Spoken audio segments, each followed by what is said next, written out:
안녕하십니까? 날씨가 일주일 만에 많이 추워졌네요. 저는 여름이 싫어하고 겨울이 좋아합니다. 겨울에 태어났으니까 겨울 좋아.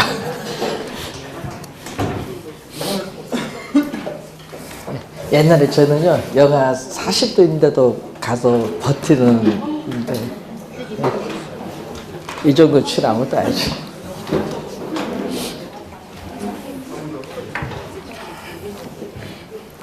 자, 여러분, 교재의 임대주택 정책입니다. 이 저소득층을 위한, 우리 요즘에 취약계층이라는 용어를 많이 사용하대요. 주거 취약계층, 이 저소득층을 위한 이 임대주택 정책에서 저번 주에 임대료 규제 정책을 했고요. 오늘은 임대료 보조 정책에 대해서 살펴보도록 하겠습니다.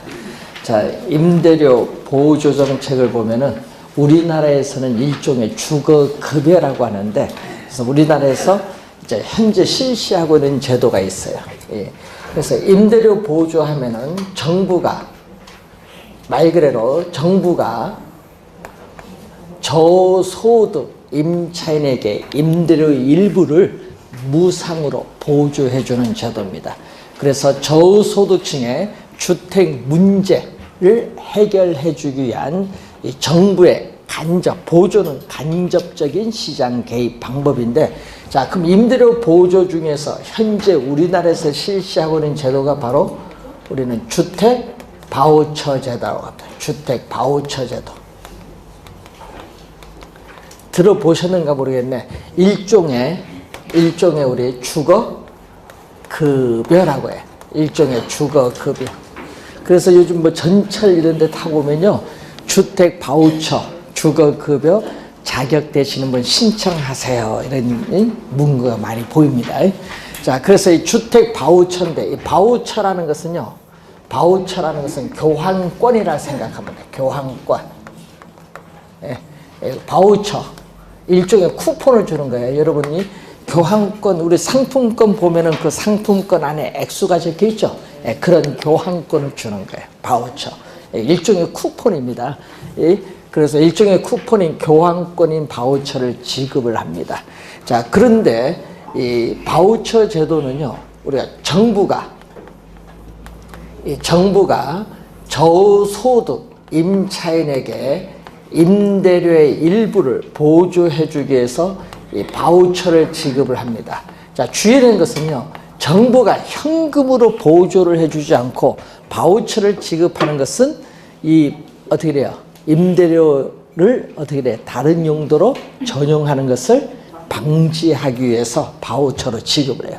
그럼 바우처로 지급을 하게 되면은 이 임차인은 또 임대인에게 뭘 납부하죠? 임대료를 납부하겠죠. 자, 매월 임대료를 납부하는데 이 임대료에는 또 뭐가 있다? 현금에다가 뭐를 대주죠? 바우처를 대줘요. 그럼 예를 들어서 바우처를 30만 원 지급을 했어요. 그런데 임대료는 얼마다? 현재 시장에서 임대료는 60만 원이다. 그러면은 바우처 30만 원에 현금 얼마? 30만 원 더해서 60만 원의 임대료를 임대인에게 지불합니다. 그럼 임대인은 바우처를 받았기 때문에 이 바우처를 누구에게? 정부에 제시해서 정부로부터 뭐를 받죠? 현금을 지급을 받는 그러한 제도를 말합니다. 자, 그런데 공공주택은 임대료가 훨씬 저렴하기 때문에 공공주택은 적용하지 않고 민간 임대주택에 적용하는데, 문제는 이 바우처 제도는 우리가 어느 지역에서 여러분이 살든지 자격이 되면 신청할 수 있어요. 그렇기 때문에 이 저소득 임차인에 있어서의 주거 선택권이 보장되어 있다.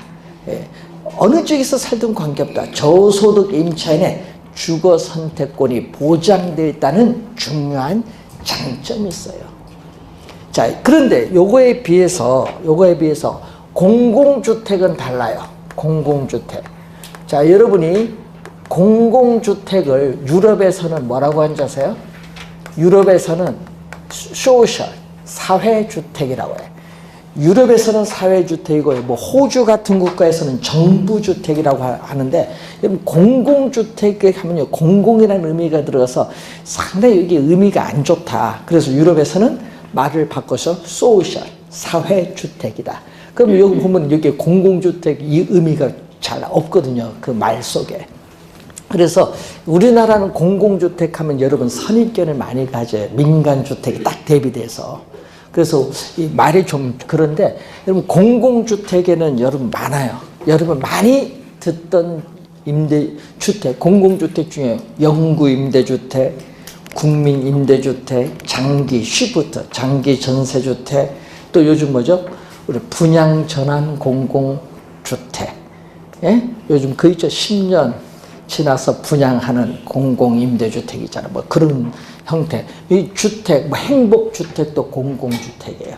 근데 옛날에는 보금자리 주택이 있었는데 여기 없어졌거든요. 그래서 이제 행복주택이죠. 행복주택. 그래서 이런 건 전부 공공주택입니다. 공공주택. 그러면 이 공공주택을 정부가 공급을 하게 되겠죠. 공급을 할 때 저소득 임차인의 주거 생활을 안정시킬 목적으로 공급을 하는데 주의해야 될 것은 공공주택에서의 임대료. 이게 중요하죠. 공공주택의 임대료를 우리 민간 임대주택에서의 시장 임대료. 지금 민간 임대주택의 시장 임대료는 60만 원이에요. 근데 이것보다 훨씬 싸게 얼마? 20만 원으로 해서 공공주택을 공급을 해요. 그러면 공공주택 임대료를 민간 임대주택의 시장 임대료보다 훨씬 낮게 해서 공공주택을 공급하죠. 임대료가 다르네요. 공공주택 임대료와 민간 임대주택 임대료를 서로 다르게 공급하는 것. 즉 임대료에 대한 뭐를 형성한다? 이중가격. 임대료를 서로 달리 형성하죠. 임대료에 대한 이중가격을 형성해서 정부는 공공주택을 공급을 하고 있습니다. 그럼 공공주택을 공급하면요, 요 임대료의 차액 얼마죠? 지금 40만 원인데 이 임대료의 차액만큼 정부로부터 임대료를 보조받는 것과 똑같은 효과를 주기 때문에 우리나라는 어떻게 돼요? 최근까지 주로 공공주택 공급을 강화하는 정책을 펴왔어요. 중요한 건요, 이건 임대료 보조와 다른 게 뭐냐면요, 임대료 보조는 임차인의 주거 선택권이 보장되지만 공공주택은 공공주택이 공급되는 지역에 가서 살아야 돼요. 임차인의 주거 선택권이 뭐가 돼? 제약을 받아. 본인이 어디 살고 싶어도 안 돼요. 공공주택 있는 지역에 가서 살아야지. 그래서 임차인의 주거 선택권의 제약을 받고요. 그래서 이 임대료의 차액만큼 정부로부터 임대료를 보조받는 것과 똑같은 효과를 주는데, 여러분 주거비는 주거비용입니다. 이 주거비라는 용어가 나오면 이 말은 뭐와 같은 말이냐 하면요, 주택 임대료와 같은 말. 주거비용은 주택 임대료와 같은 말. 이 주거비, 주택 임대료를 뭐 해주는 효과가 있다? 우리는 이 차액만큼 보조해주는 효과가 있다. 이 지문을 우리는 공공주택에서는 많이 출제를 단골하는 지문. 이게 키워드. 자, 그런데 여러분이 과거에는요, 공공주택 공급을 하면 그런가 보다 이렇게 했는데 요즘은 달라요. 요즘은 여러분 의식들이 얼마나 깨어있는지, 공공주택 공급을 하겠다 하면은 여러분 여론조사하면요, 전부 해야 합니다. 다 찬성입니다. 그런데 자기 동네에 들어오는 건 반대야. 자기 동네에. 왜? 공공주택이 들어오면은 소득이 낮은 계층이 들어오기 때문에 주택 가격이 떨어진다. 절대 안 된다 얘기예요. 특수학교 들어온 것도 안 된다 하지. 있죠? 장애인 위한 특수학교 들어와서 안 되지. 공공주택 들어와도 안 되지. 뭐 하여튼 이게 다 님비, 우리 님비 배우셨죠? 외부 효과들. 님비 현상이 나타나게 지역 이기주의 현상. 그래서 요즘에 정부가 어떻게 돼요? 100만 호? 며칠 전에 발표 100만 호 공공주택을 공급하겠다. 요거 웃기는 정책입니다. 우리나라는 왜 보여주는 정책이 많이 보여. 노태우 대통령이 때 200만 호 주택 했잖아요. 200만 호. 200만 호가 여러분 한번 생각해보세요. 우리 연간 주택 생산량이 40만인데 그걸 200만 호를 어떻게 공급하겠어? 그러니까 문제가 생기는 거예요. 왜? 그래서 분당 일산 신도시 만들면서 200만 호 노태우 대통령 공급할 때 그러니까 자제가 되나요? 한꺼번에 공급하려니? 그러니까 결국 바다 모델 쓰고 부식이 빨라지는 거지. 노화가 빨라지는 거예요. 그러니까 뭘 해야 돼? 여러분 주택 지으려면 땅이 있어야 돼요. 땅이 있고 그 다음에 뭐죠? 택지 조성해서 공공주택 공급하는데 최소 4, 5년 걸려요. 주민반대 하면은 또 골치 아프죠. 그래서 내년 6월까지는 안 돼요. 예, 선거 때문에 안 돼요.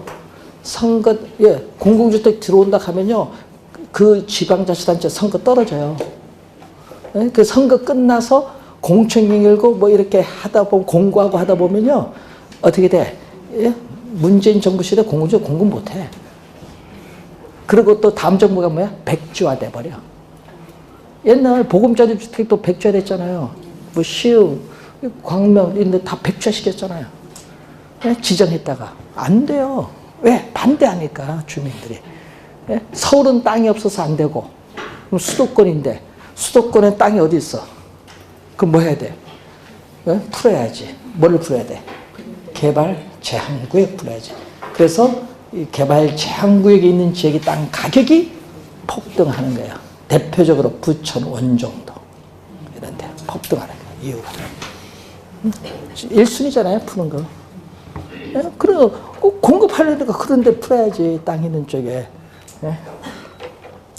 그래서 여러분은 어떻게 돼요? 지도 사놓고 그린벨트 어디는가 그것만 한번 보세요. 예? 주변 도로망이 어떻고 어떻게 공급되냐 그거 보고 찍어야지. 4, 5년을 보고. 예? 그래서 여러분이 이제 하면 공공주택 공급이 그만큼 어렵다는 거예요. 예. 자, 우선은 공공주택까지 했고 그 관련해서 몇 가지 용어는 우리는 다음에 보고요. 여러분 169페이지 가면 여과 과정이라는 용어가. 자, 여과는 필터링이라고 합니다. 자, 여러분 필터라는 용어는요. 정수기의 필터. 뭐죠? 불순물을 걸러주는 장치예요. 그걸 그대로 여과라고 번역을 해버린 거예요. 그 용어가 어려워요. 여과 과정 또는 필터링 과정이라고 해요. 필터링. 그래서 이거 미국에서 처음 나온 용어인데 이게 무슨 용어냐 하면요. 용어가 어려운 용어예요. 주택에 있어서 주택의 순환 형상이다. 그럼 주택의 순환 형상이라는 건 어떤 의미?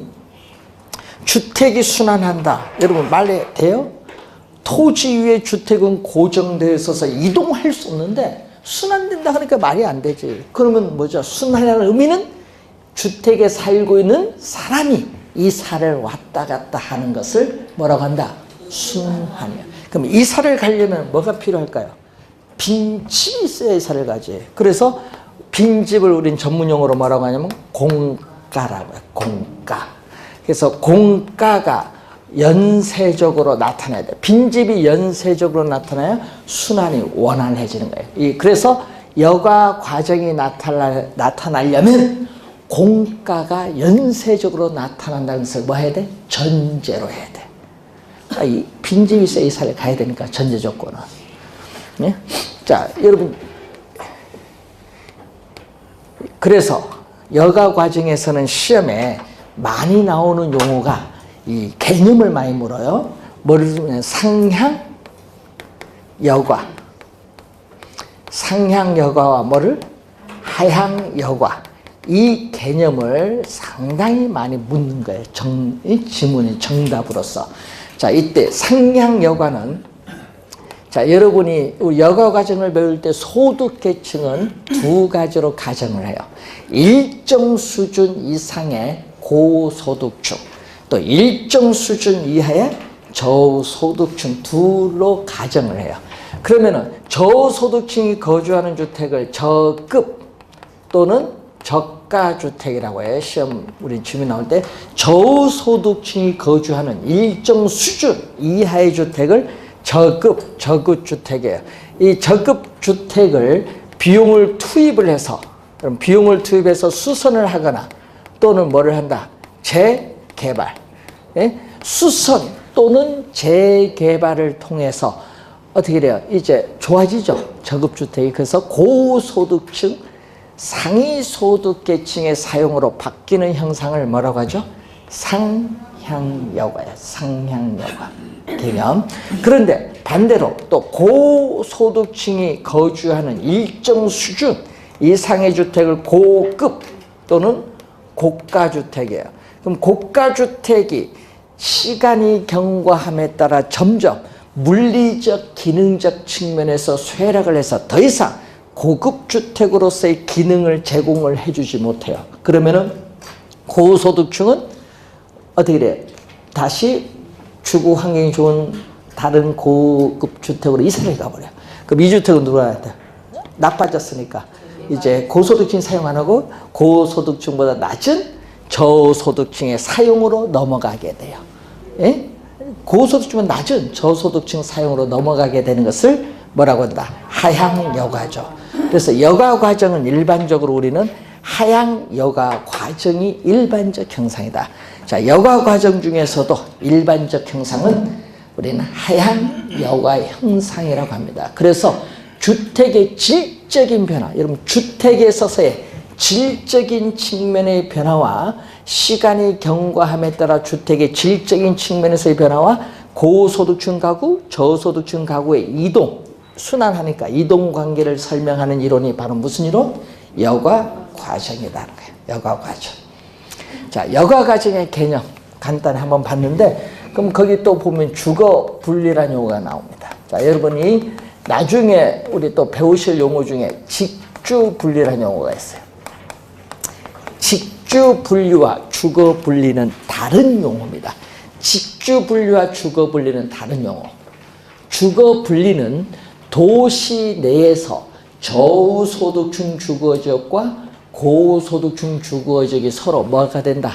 분리되는 형상을 얘기해요. 도시 내에서 저소득층 주거지역, 고소득층 주거지역이 서로 분리가 되는 형상을 뭐라고 한다? 주거 분리 형상이다. 그래서 이 주거 분리 형상은요, 도시 어느 지역에서든지 여러분은 쉽게 관찰할 수가 있습니다.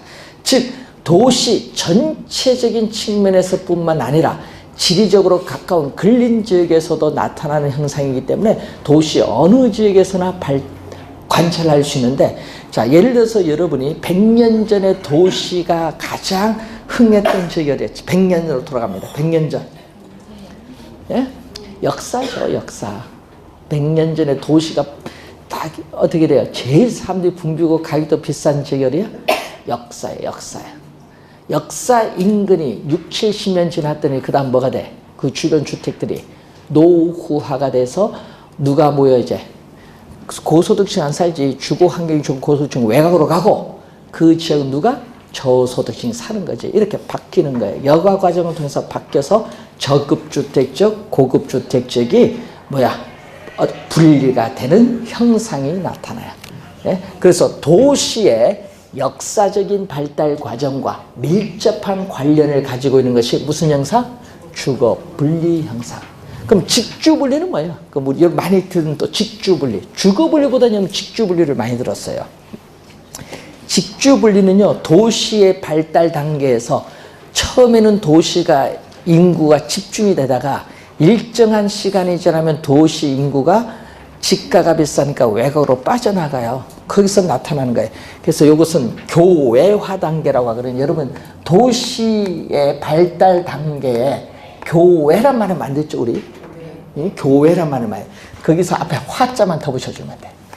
교외화 단계. 여러분, 도시 우리 발달 단계 중에 교외화, 도시 집중 다음 두 번째 나타나는 거거든. 교외화 단계에 있어서 나타나는 대표적인 형상이 직주분리야. 그러니까 도심에서의 집가가 비싸니까 도심에서는 뭐 직장이 있는 사무실이 있고, 주택은 집가가 싼 어느 쪽으로? 외곽으로 하는 거예요. 그래서 어떻게 이 직장과 주택이 말 그대로 뭐 한다? 분리된다. 도심에 사무실을 가지고 있는 근로자가 도심의 지가가 비싸니까 지가가 싼 외곽으로 주택을 뭐야? 이동하려는 형상을 무슨 형상? 직주분리예요. 주거분리와 개념이 다르죠. 개념은 다르다. 그래서 구분해 두셔야 됩니다. 주거분리 형상. 자, 주거분리란 용어 하나 배우셨어요. 뭐 자세한 건 뭐 나중에 1, 2월 가서 배우는 거 용어부터 우선 한번 보는데, 자, 170페이지 밑에 가면 또 불량주택이라는 용어가 나와요. 또 여러분 해석을 못해서 또 불량주택이라는 것은 번역, 영어를, 요걸 번역을 한 거예요. 자, poor, housing. housing이라는 용어는 많이 여러분 들어보니까 뭔데, poor는 가난한. 가난한 사람들이 거주하는 주택을 불량주택. 불량주택 또는 저급주택, 저가주택, 저비용주택 다 같은 용어, 비슷한 용어예요. 그걸 말을 달리 쓰는 거지. 예? 자, 여러분이 정치인들이 저소득층이 거주하는 지역에 가서 여러분은 불량주택 하면 계란이 날아옵니다. 가서 공약할 때 그럼 거기서는 헷갈리게 해야지. 여러분은 사회주택에 살고 있다. 저비용주택. 저비용하니까 갑자기 고비용하고 이제 왔다 갔다 하는 거예요. 저비용은 말을 좀 돌려서 얘기를 합니다. 그래서 다 비슷한 용어예요. 가난한 사람들이 거주하는 주택인데, 이 불량주택의 문제는, 불량주택이 생기는 문제는 그 주택 자체가 문제가 아니라 그 주택에 살고 있는 주민들의 소득이 낮기 때문에 생기는 소득 문제입니다. 소득이 높으면 그 주택에 안 살죠. 좋은 주택으로 가지. 소득 문제, 소득 문제. 예? 그러면은 불량주택의 문제를 해결하기 위해서는 어떻게 돼요? 소득이 낮기 때문에 생기니까 당연히 뭐를 높이면 돼요? 소득을 높여야 돼요. 그럼 소득을 높이려면 여러분 생각을 하십시오. 제일 먼저 소득 높이는 게 쉽지가 않아요. 그럼 소득을 높이려면은 교육을 높여야 돼. 교육 수준.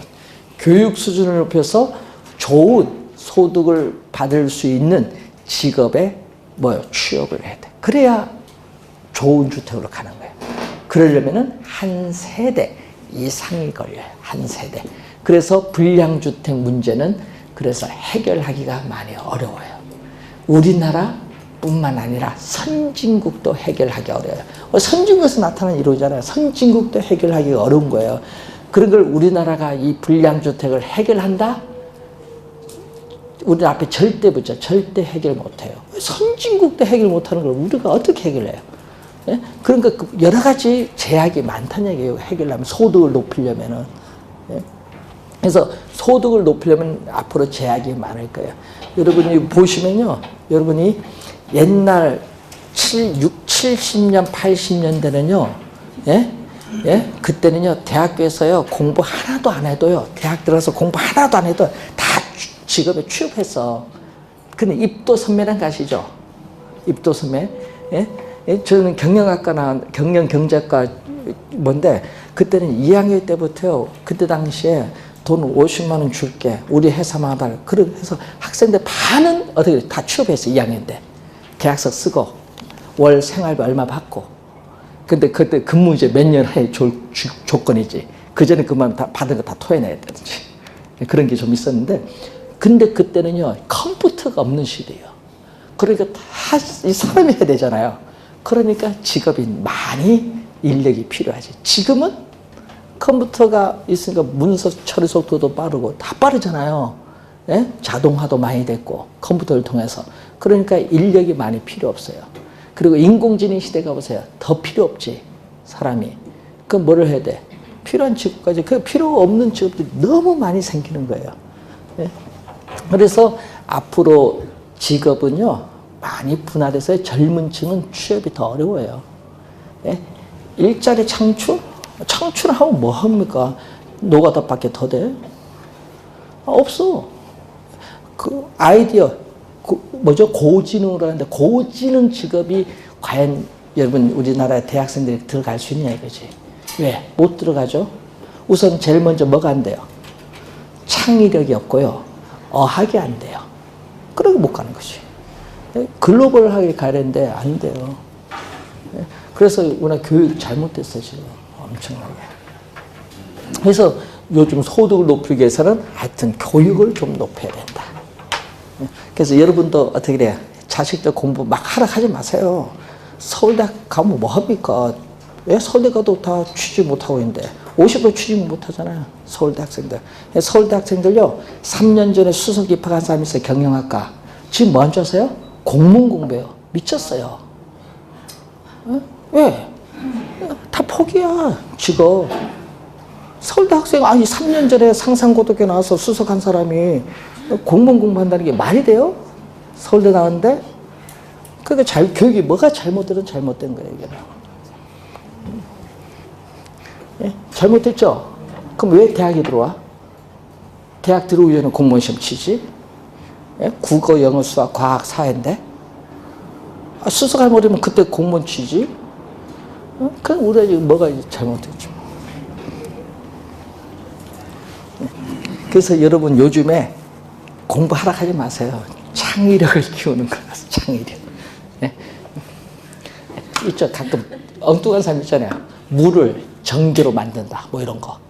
그럼 원자력이 필요 없잖아요. 물을 전기로 만든다. 그런 어떤 창의력. 있어요. 지금 이번에 사이언스 발표하는데요. 우리나라 사람이 그걸 처음으로 어떻게 돼요? 연구 논문 이번에 최초로 발표해요. 대단한 겁니다. 뭐죠? 바닷물을 담수로 만든 것이 아니라 물을 전기로 만드는 이거. 원전이 필요 없지, 그때는 앞으로. 그러니까 이번에 그게 실용화가 되면은 엄청난 또 혁명이 오는 거예요. 그러니까 창의력이에요, 창의력. 우리나라 사람입니다. 텍사스 환경대학 나오던. 그러니까 그런 것을 이제 얘기합니다. 창의력. 부동산도 창의력이에요. 여러분 공인중개사 왜 공부합니까? 한번 물어봐야지. 왜 공부합니까? 예? 여러분 60세부터 인생 다시 살아야잖아요. 그래서 여러분요 다른 거 없어. 공인중개사 공부해서 부동산 중개 요거는요 기본이고, 여러분이 나이 든 사람, 여러분 앞으로 2025년 가면요 65세 70세 넘어간 사람 눈에 인구가 반이 돼요. 그 사람들 뭐 할 거예요, 여러분? 관리해야 돼. 여러분이 부동산 관리뿐만 아니라 자산 관리, 노후 관리 있잖아. 여러분 더 크게 봐. 자산 관리. 그 사람들. 예? 증권회사 할 거예요? 증권회사 부동산 모르는데? 그 여러분이 해야지. 좀 더 다양하게 자산관리사를 딱 해야 돼. 예? 부동산은 기본으로 세금관리, 세법 배우죠. 세금관리, 중개관리. 그거 다 해주면 되지. 목표 하나 좀 정해놓고 갑시다. 그래서 저를 대학교 부동산 자산관리로 강의하거든요. 그거 보면은 앞으로는 좀 자산관리가 상당히 여러분이 공인중개사보다 더 넓게 이렇게 해서 여러 가지를 해주는 게 좋습니다. 자, 분양가 규제 171페이지 한번 봅니다.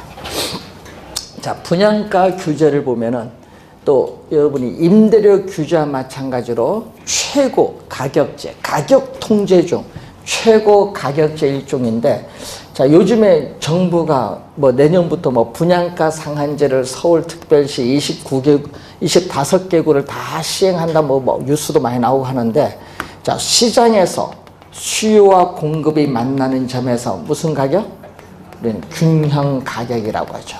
하여튼 수요와 공급이 교차하는 점에서 균형 가격이 설정되는데, 이 시장의 균형 가격에 분양가를 설정하면 너무 비싸요. 비싸기 때문에 이것보다 낮은 수준에서 뭐 한다? 설정을 하자. 그래서 이 분양가 규제 또는 분양가 상한제라고 하죠. 여러분 귀에 많이 익은 용어가 분양가 상한제인데 이 목적이 있어요. 여러분 분양가 상한제, 분양가 규제를 실시하는 목적을 보면은, 자, 지금 현재 주택 가격이 급등하고 있을 때 정부는 뭐를 하기 위해서?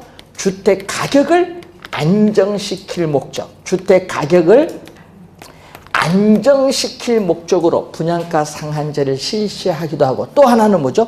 신규 주택을 구입을 하는 여러분들에게 신규 주택 구입 가격을 뭐 해주기 위해서? 부담을 낮춰주기 위해서 분양가 상한제를 실시하는 목적이 있어요. 그 실시하면 어떻게 돼요?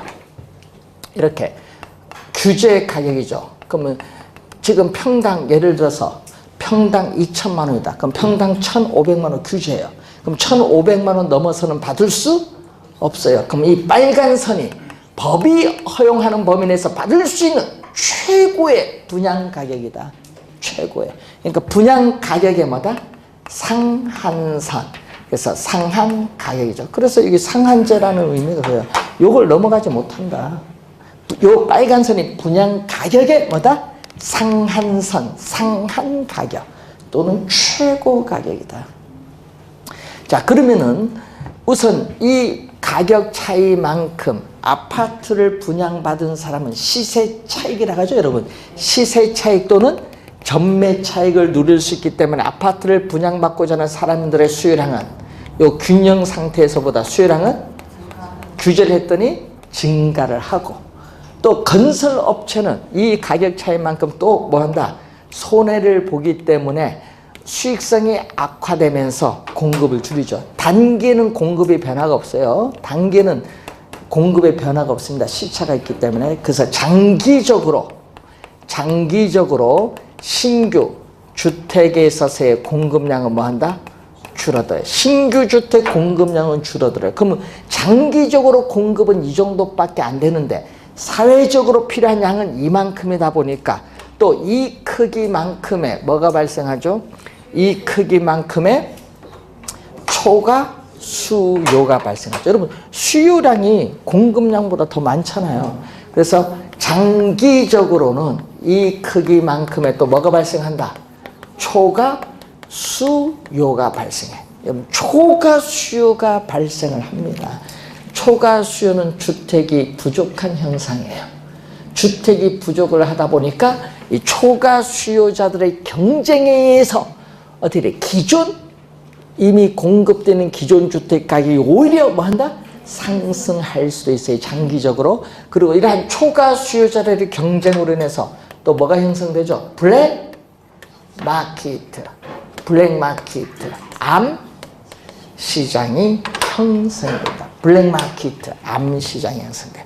그러면은 이 공급량 수준에서 초과 수요자들의 경쟁에서 우리 수요 곡선과 만나는 점, 이 공급량 수준에서 수요 곡선과 만나는 점에서 우리는 기꺼이 지불할 용의가 있다. 암 시장에서 형성되는 가장 높은 가격이에요. 그러다 보니까 이 가격 차이만큼 여러분 규제를 했더니 오히려 시장 균형 가격이 더 높아버려. 이 가격 차이만큼 뭐가 묻냐면은 우리 프리미엄이 붙죠. 자, 여러분 피 얼마 붙었다 얘기를 많이 하는데 그때 P가 바로 요겁니다. 프리미엄의 약자입니다. 그럼 P, 이게 크면, 요 P가 크면 크다. 프리미엄이 크면 클수록 분양권이 어떻게 돼요? 암시장에서 불법적인 전매가 나타나는 경우도 많다는 거예요.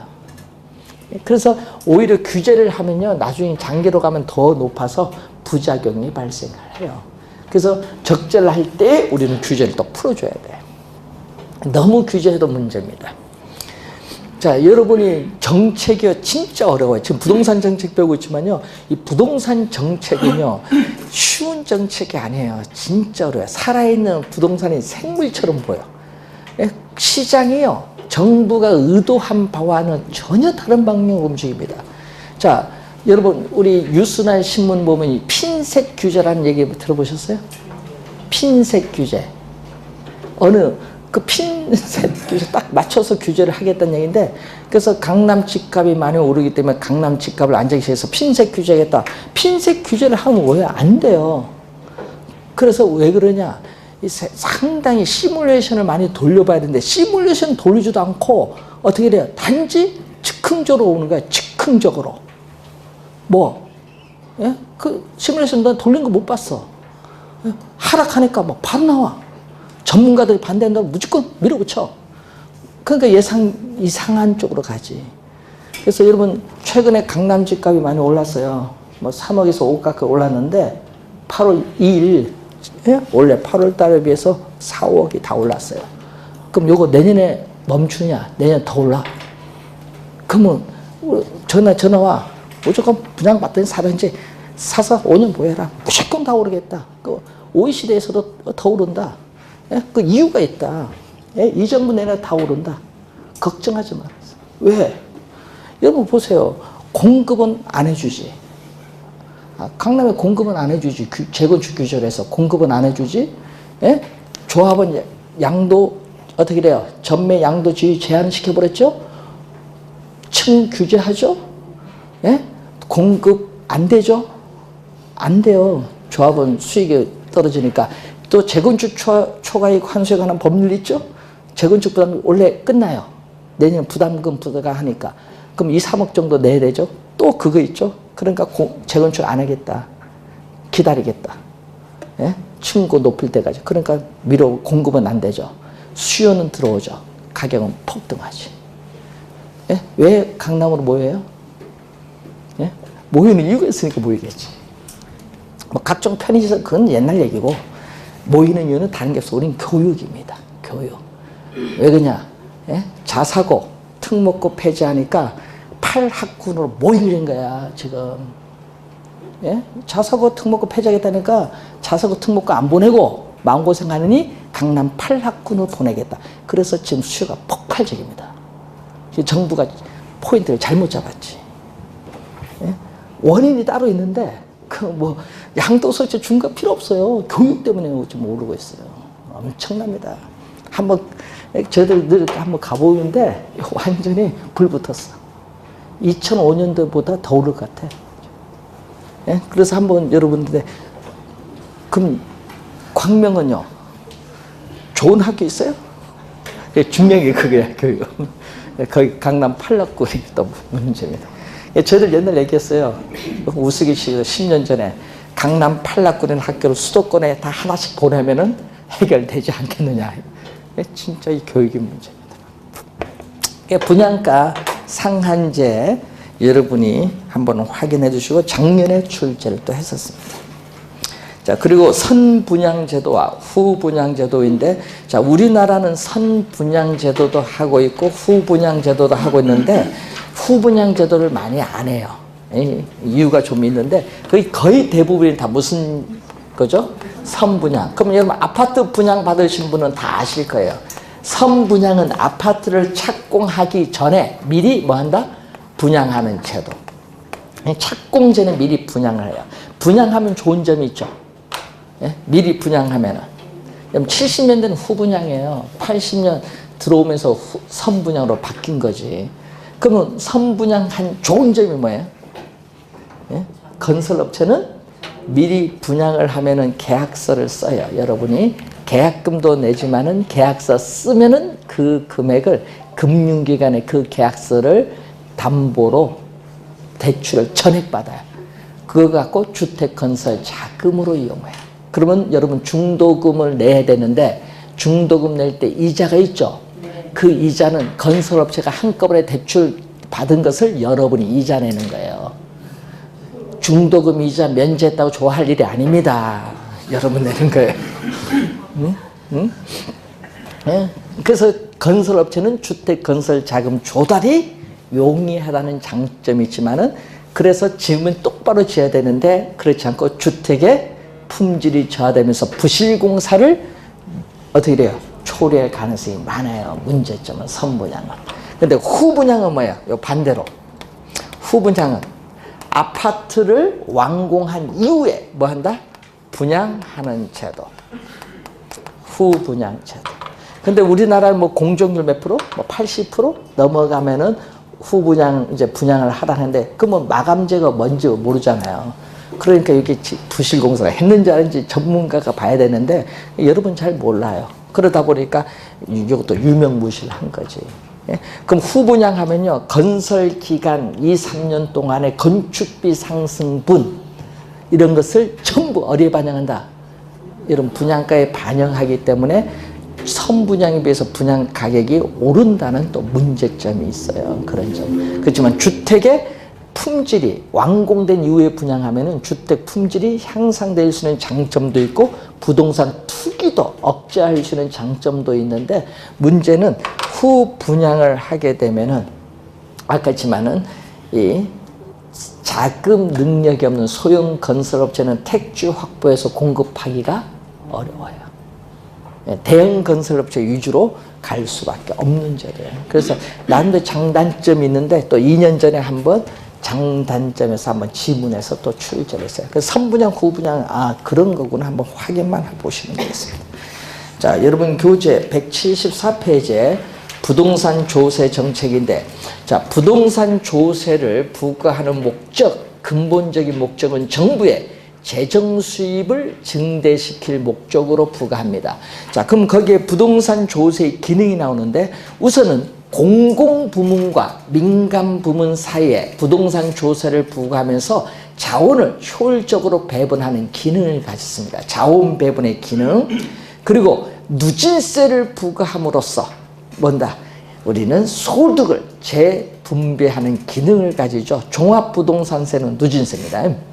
자, 그리고 또 호화주택 건축에 대해서는 세금을 중과세를 하고, 또 임대주택 건설에 대해서는 세금을 감면함으로써 호화주택 건축은 억제하고 임대주택 건설은 촉진함으로써 주택 문제를 해결하는 기능도 가지고 있어요.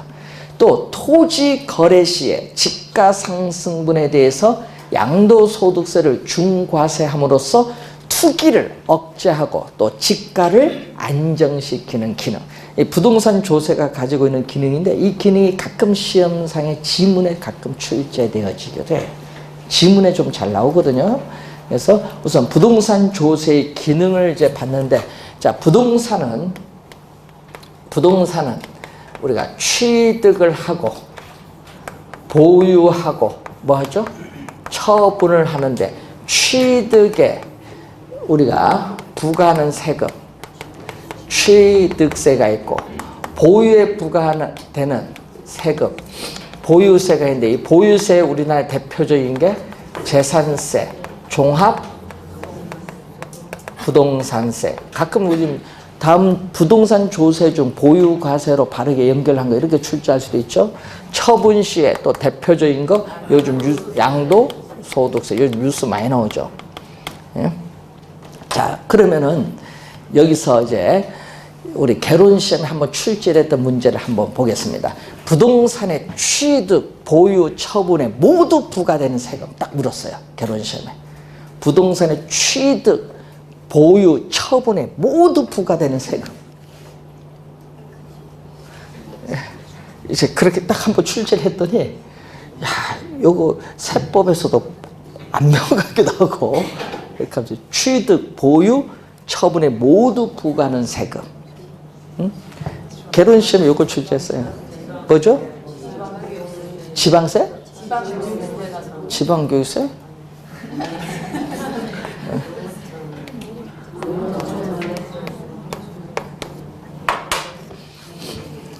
노는준 특별세, 부가가치세, 인지세, 농부인. 이게 정답. 예? 개론 13회 시험에 출제가 됐던 문제. 그래서 농부인, 그때 당시에 13회 시험에 출제되었던 문제. 그때 당시 출제된 문제. 그러니까 이런 문제가 이제 가끔 나오는데, 요즘은 이런 문제보다는, 간단한 문제보다는 요즘은 이렇게 내요. 보유과세인 재산세, 종합부동산세 개념 정도 내고, 취득세, 양도세 관련 개념 정도 시험에 나와요. 자, 그건 여러분 세법에서 배우는 내용이고, 세율은 안 나옵니다. 개론에서는. 자, 잠시 쉬고 조세의 여러 가지 개념 한번 확인해 보겠습니다.